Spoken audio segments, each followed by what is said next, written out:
So if you haven't heard it enough times, the 5th of May is the day of the Scottish parliamentary elections. However, it doesn't matter if you're not registered to vote. So here's 5 things you need to know about registering to vote in the Scottish parliamentary elections. Point number 1, and probably the most important, is that the deadline for registering to vote is the 18th of April. So not much time, but enough time to get in there, get registered before the election comes up. And thankfully it doesn't take much time at all. So point number 2 is that you can register online and it will take you roughly 5 minutes to register to vote. All you need to do is go to www.gov.uk/register-to-vote. You can do it from the comfort of your bed if you've got a laptop or a tablet, and all you need is your name and your national insurance number. Point number 3 is about who's eligible to vote. If you are a British or Irish citizen living in Scotland and you're registered to vote, or you are a EU or Commonwealth country citizen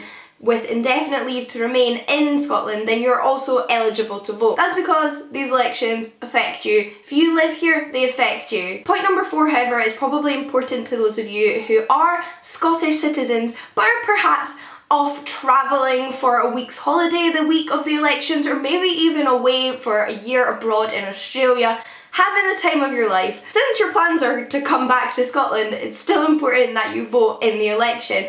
And you can still vote even if you're not here. Even if you're not travelling abroad and just can't easily get out of the house, it's important to bear in mind that you can register for a postal or proxy vote.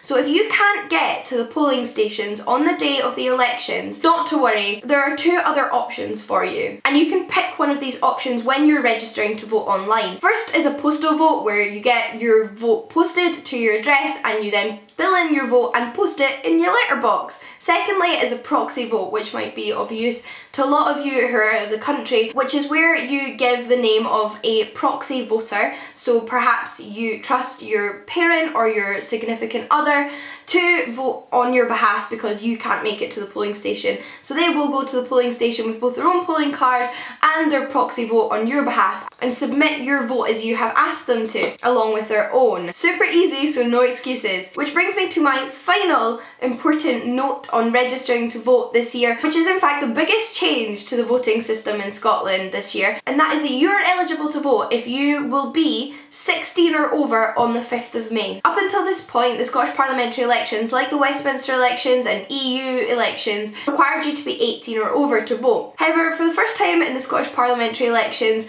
those 16 and over can vote. So it's time to have the voices of young people heard, and these elections affect young people in a multitude of ways. So it's really important that you take this opportunity to register to vote. Given that you can work in this country, you go to school in this country, if you've voted in a previous election and aren't sure if you're still on the electoral register, it is not a problem at all for you to take the 5 minutes out of your day to register online. Just in case you weren't, you've made absolutely certain that you are registered. Once you've registered, a polling card will come to the address you've registered at before the 5th of May, and that's all you need to take with you to the polling station, which the address of which will be given on your polling card, and you'll be able to vote. Super easy. I hope this video made the registration process a little bit clearer for you, and I hope you're able to take 5 minutes out of the next few days to register online so you are eligible to vote on the 5th of May.